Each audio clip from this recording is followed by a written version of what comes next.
അപ്പോൾ രാവിലെ തന്നെ അടുക്കളയിൽ വന്ന് നോക്കുമ്പോൾ ബക്കറ്റിൽ വെള്ളമല്ല കേട്ടോ. അപ്പോൾ വെള്ളം മുക്കി കൊണ്ടുവരാമെന്ന് വിചാരിച്ചു. നമുക്കിവിടെ പൈപ്പ് തിരിച്ചു കഴിഞ്ഞാൽ കുടിവെള്ളം കിട്ടൂല, അല്ലാത്തിനൊക്കെ നമുക്ക് വെള്ളമുണ്ട്. ഇവിടെ കോട്ടേഴ്സിൽ കുഴൽ കിണറും ഉണ്ട്, അതുപോലെ തന്നെ സാധാ കിണറും ഉണ്ട്. അപ്പോൾ സാധാ കിണറ്റിൽ പോയിട്ടാണ് നമ്മൾ വെള്ളം എടുക്കൽ കേട്ടോ. അപ്പോൾ ഇതാ വെള്ളം മുക്കിക്കൊണ്ടുവരാൻ വേണ്ടിയിട്ട് പോവുകയാണ്. അപ്പോൾ അധികമൊന്നും പോകാല്ല, നമ്മളെ റൂമിൽ നിന്ന് ഇറങ്ങണ തന്നെ കിണറിൻ്റെ കൊടുക്കാണ് കേട്ടോ. അധികമൊന്നും പോകാല്ല, പക്ഷെ എന്നാലും രാവിലെ എണീറ്റ് പാടെ വെള്ളം മുക്കിക്കൊണ്ടുവരാൻ എനിക്ക് ഭയങ്കര ദേഷ്യമുള്ള കാര്യമാണ്. അതുകൊണ്ട് ഞാൻ തലേന്ന് തന്നെ മുക്കലുണ്ട്. പക്ഷേ എങ്കിലും ഇന്നലെ ഞാൻ മറന്നുപോയി കേട്ടോ. അപ്പോൾ അതുകൊണ്ട് തന്നെ ഇന്ന് രാവിലെ മുക്കേണ്ടി വന്നു. അപ്പോൾ ഇതാ വെള്ളമൊക്കെ മുക്കി കൊണ്ടുവന്നു. അപ്പോൾ ഇന്ന് രാവിലെ തന്നെ ഞാൻ ഉണ്ടാക്കാൻ വിചാരിച്ചത് അപ്പവും അതുപോലെ തന്നെ ചെറുപയറും കറിയാണ് കേട്ടോ. ഞാൻ തലേന്ന് തന്നെ അരി വെള്ളത്തിലിട്ടിട്ടുണ്ടായിരുന്നു, ചെറുപയറും വെള്ളത്തിലിട്ടിട്ടുണ്ടായിരുന്നു.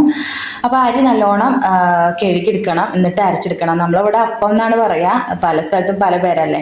നല്ലോണം ലൂസാക്കിയിട്ട് കിളക്കിയിട്ട് അങ്ങനെ പാരുക. നല്ല ടേസ്റ്റാണ് കേട്ടോ. അപ്പോൾ എനിക്ക് ഭയങ്കര ഇഷ്ടമാണ്. എനിക്കല്ല, മക്കൾക്കും കാക്കൂനൊക്കെ ഭയങ്കര ഇഷ്ടമാണ്. അപ്പോൾ അടുക്കളയിൽ നിന്ന് സൗണ്ട് കേട്ടപാടെ കാക്കു പറഞ്ഞു ഒരു ഗ്ലാസ് ചായ എന്ന് പറഞ്ഞിട്ടോ. കാക്കുവിന് എണീറ്റ പാടെ തന്നെ ഒരു ഗ്ലാസ് ചായ നിർബന്ധമാണ്. കടിയൊക്കെ പിന്നെ കഴിക്കുള്ളൂ, പോകാൻ നേരത്തെ കഴിക്കുള്ളൂ. അപ്പോൾ ഞാൻ അരയൊക്കെ അരച്ചതിന് ശേഷം ചായക്ക് വെള്ളം വെച്ചു. അപ്പോൾ കാക്കു കടി പോവൽ ഒരു 9:30 ആ ഒരു ടൈമിലൊക്കെയാണ് കേട്ടോ. അപ്പോൾ ആ ഒരു ടൈം ആകുമ്പോഴേക്കും വേഗം അപ്പവും അതുപോലെ തന്നെ കറിയൊക്കെ ആക്കണം.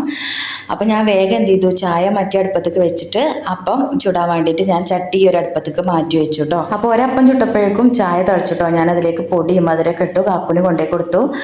എല്ലാവർക്കുള്ള ചായ ഞാൻ കുറച്ച് കഴിഞ്ഞിട്ടേ വെക്കുള്ളൂ. ഇതിപ്പോൾ ഒരു ഗ്ലാസ് മാത്രമാണ് ഞാൻ വെച്ചത്. അപ്പോൾ ഗ്യാസും ആവുകൊണ്ട് തന്നെ പെട്ടെന്ന് ആയി കിട്ടും കേട്ടോ. ചായയും കടിയൊക്കെ 20 മിനിറ്റ് കൊണ്ട് തന്നെ ചായയും കടിയും കറിയും എല്ലാം റെഡി ആയി കിട്ടും. അപ്പോൾ ഞാൻ അപ്പം ചുടിൻ്റെ അടി കൂടി ഞാൻ എന്ത് ചെയ്തു, കറി ഉണ്ടാക്കാമെന്ന് വിചാരിച്ചു. കാക്കുവിന് പോകാൻ സമയമായിട്ടോ. അപ്പോൾ അതാ കാക്കുവിന് ഞാൻ ചായയും കടിയൊക്കെ എടുത്ത് വെക്കുകയാണ്. അപ്പോൾ അതാ കാക്കു ഇവിടെ മാറ്റുന്നുണ്ട് കേട്ടോ. കാക്കു കടയിൽ പോകാൻ വേണ്ടി തലയൊക്കെ വാർന്ന് ചൊറുക്കാവുന്നുണ്ട്. അപ്പോൾ ഞാനും കാക്കു ചായ കുടിക്കുകയാണ് കേട്ടോ. അതിൻ്റെ ഇടയിൽ അപ്പുറത്തെ ചേച്ചി വന്നിട്ട് എന്തോ പറയുന്നു കേട്ടോ. എന്തോന്നല്ല, ചക്ക ഇവിടെ കൊടുന്ന് വെച്ചുകൊണ്ടെന്ന് പറയുന്നുണ്ട് കേട്ടോ. അപ്പോൾ ഞാനവിടെ വെക്കാൻ വേണ്ടിയിട്ട് പറയുകയാണ്. അപ്പോൾ അതാ കാക്കു കടയിൽ പോവുകയാണ്. അവിടെ കുട്ടികളെ കണ്ടു കേട്ടോ. കുട്ടികളെ കണ്ടപ്പോൾ ഇങ്ങനെ ഓരോ കളിപ്പിക്കാൻ വേണ്ടിയിട്ട് കൈകൊണ്ട് ഇങ്ങനെ കാട്ടുകയാണ്. അപ്പോൾ അതാ പാത്രം കഴുകലൊക്കെ കഴിഞ്ഞതിന് ശേഷം ഞാനൊന്ന് ഉച്ചക്കത്തേക്ക് ഉണ്ടാക്കാൻ വിചാരിച്ചത് മോരുകറിയും അതുപോലെ തന്നെ ചിക്കനും പയറുപ്പേരിയാണ് കേട്ടോ. നമ്മളിവിടെ ഉപ്പേരി എന്നാണ് പറയുക, ചിലയിടത്തൊക്കെ തോരൻ എന്ന് പറയും.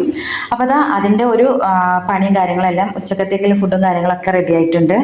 അപ്പോൾ ഇതാണ് കേട്ടോ ചേച്ചി തന്ന ചക്ക. ഞങ്ങൾ കൂട്ടാൻ വെച്ചിട്ടില്ല, ഞങ്ങൾ പഴുപ്പിക്കുകയാണ് കേട്ടോ. പഴുത്തതാണ് ഇവിടെ മക്കൾക്കും കാക്കൂനൊക്കെ ഇഷ്ടം. അപ്പോൾ ഇതാ കുളി നിസ്കാരമൊക്കെ കഴിഞ്ഞതിന് ശേഷം ഞാൻ ഫുഡ് കഴിക്കുകയാണ്. മോരുകറിക്ക് ഇതുപോലെ ചിക്കൻ കറിയും അതുപോലെ പരപ്പേരിയും ഭയങ്കര കോമ്പിനേഷനാണ് കേട്ടോ. എനിക്ക് ഭയങ്കര ഇഷ്ടമാണ്. അപ്പോൾ ഇതാ ഞാനും മോളും കൂടി ഫുഡ് കഴിക്കുകയാണ്. മോളിൻ്റെ മുന്നിലിരുന്ന് കഴിക്കേണ്ട, ഓളെ കാണിച്ചിട്ടില്ല. പിന്നെ മോന് വീട്ടിലാണ് കേട്ടോ, മോനിൻ്റെ വീട്ടിലേക്ക് പോയിക്കുകയാണ്. അപ്പോൾ ഇന്നത്തെ ഒരു ദിവസത്തെ ഉച്ചവരേക്കുള്ള വിശേഷമാണ് കേട്ടോ ഞാൻ ഈ ഒരു വീഡിയോയിൽ കാണിച്ചിട്ടുള്ളത്. അപ്പോൾ നിങ്ങൾക്കൊരു വീഡിയോ ഇഷ്ടമായിട്ടുണ്ടെങ്കിൽ ലൈക്ക് ചെയ്യുക. അടുത്ത വീഡിയോയിൽ കാണുന്നവരേക്കും ഇൻഷാ അല്ലാഹ് അസ്സലാമു അലൈക്കും.